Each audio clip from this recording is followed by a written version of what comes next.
My name is Robin Rainbowgate, and I have a business called LifeWorks Videos, where I make video portraits or mini documentaries of individuals. This project, I was asked to interview Mary and Juanita and Norris. They felt that it was important to pass along the history of your family so that you would know it and remember it and be able to pass it on to your family. This has been a wonderful project to work on, and what I have heard and what I appreciate and what I value is, first of all, I see that in all three of the siblings who I interviewed, they all had only positive things to say about their upbringing and their childhood. Only love, only gratitude. And they were not financially wealthy. They lived in a farming community. They lived very simply. They didn't have electricity. They entertained themselves by roaming off and going into swimming holes or playing in the field or playing music or helping each other as a community.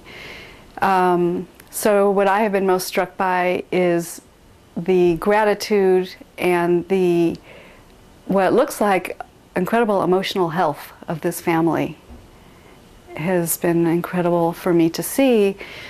The other thing that I see that I think is really important in terms of you receiving this video is that when I hear these stories, it was of a time very different from now, and in a place very different from now, and a way of living that's totally different from how I expect you live, since I know that everybody in the immediate family has left the little community that your aunts, uncles, parents, grandparents grew up in. And now you all live in these big cities, and I can imagine how, while you are naturally being passed down the values of your family, because you don't live in that environment, you don't really, I don't believe you can really have a sense of where it really came from. And I think that that's why Mary and Norris and Juanita wanted to make this for you, so that that connection and that road back to where all this came from would be clear and known to you, and also so you could pass that on to future generations. People don't live right now, in general, in our culture, people don't live the way that your family lived, and that's how that formed who they are and what they've been able to give to you and what you can pass on. And so I think it's a beautiful and incredible opportunity for you to be able to get a picture historically of what was happening and what it was really like. And I think that you are going to thoroughly enjoy and value hearing these stories over and over again through many generations.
I wanted to make this video for the benefit of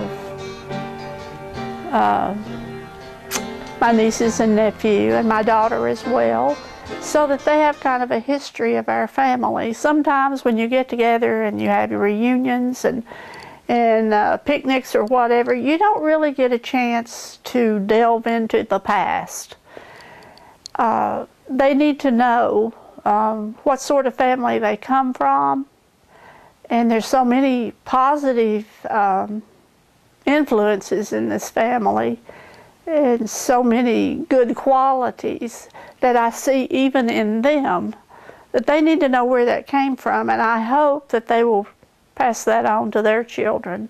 And they're now having children and raising young children, and it's good to know where you come from, and that's probably the main reason I wanted to do this, is to get it on record, what our family is like.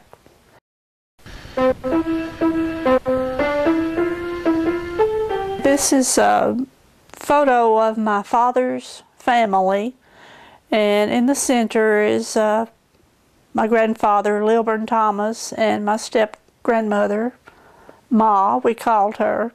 And then my dad is the oldest, and then his brothers. There were 13 in the family, 9 from my grandfather and his first wife, and then 4 children from Pa and Ma together, so for a total of 13. We don't know much about our forefathers any further back than our grandparents, so you know, we're pretty shallow when it comes to our family genealogy. On both sides? On both sides, yes, ma'am. Do you know anything about how they got to this country or where they were from? I'm quite sure that the Thomas family came from Wales in England, and I don't know what year they came or none of the history. My great-grandfather lived in a good part of his life in Missouri, and you know, my knowledge and recollections of, like I say, anyone past my grandfather is very limited. In fact, he is the only grandparent that I actually knew. My other 3 grandparents, the 2 grandparents on my mother's side, and my dad's mother, died in the during or near the flu epidemic of 1917-1918. There was an awful lot of the population, particularly in Europe, died during that, I guess today they would call it a pandemic, but an awful lot of people died in that time frame. He was a quiet man, hard-working man, very religious man. Back, you know, 60 years ago, when you visited your grandparents, you generally sat and listened to your parents and the grandparents visit, and the grandchildren didn't get in on the visiting and that sort of thing very much. I guess that was during the time frame when children were supposed to be seen and not heard. So, but my grandfather was a good man, a good provider, a good farmer, and he was kind of, in his own right, kind of the village butcher.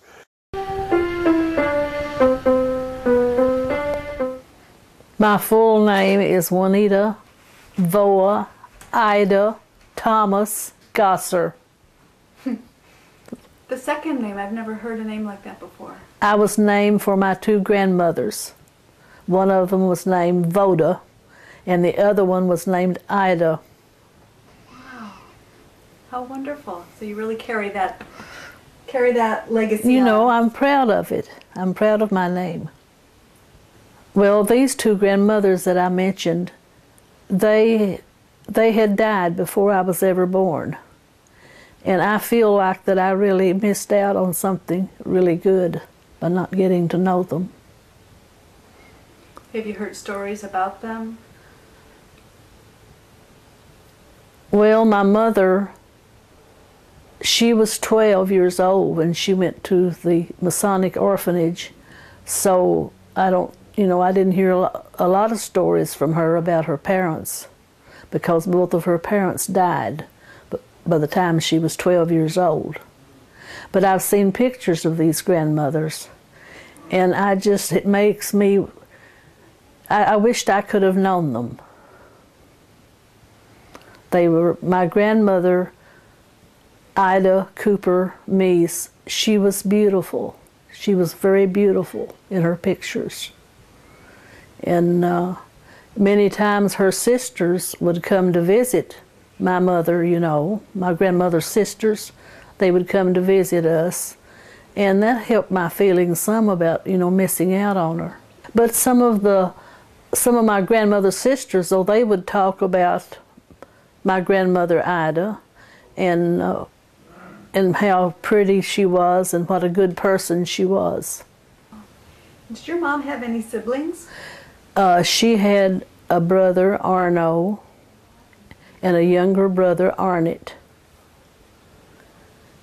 And what happened to them when the parents died? They were placed in the Masonic orphanage in Louisville, Kentucky. So did the three of them stay close to each other? Well, they got to see each other, but they stayed as close as they could, I would say. But she stayed in the orphanage until she was married. Until my father and mother married, she stayed in the orphanage. She got a good education there, and there was a lot of good that came out of it. Did she used to talk about it? Yes, she talked to us some about it. She learned. She told us about sewing there. She sewed beautifully, and she told us about she learned to sew, and she learned to cook. And they would take them sometimes to see. It was something, I don't know if it was a Louisville orchestra, but they would take them out on what we call field trips today. Did she ever talk about things that were hard about the orphanage? Well, they were very strict disciplinarians. I've heard her mention that, because they had, several children there. But the orphanage had a garden where they grew their own food, a lot of it. And the children, the boys, I think, they worked in the garden, growing a lot of the food that they used.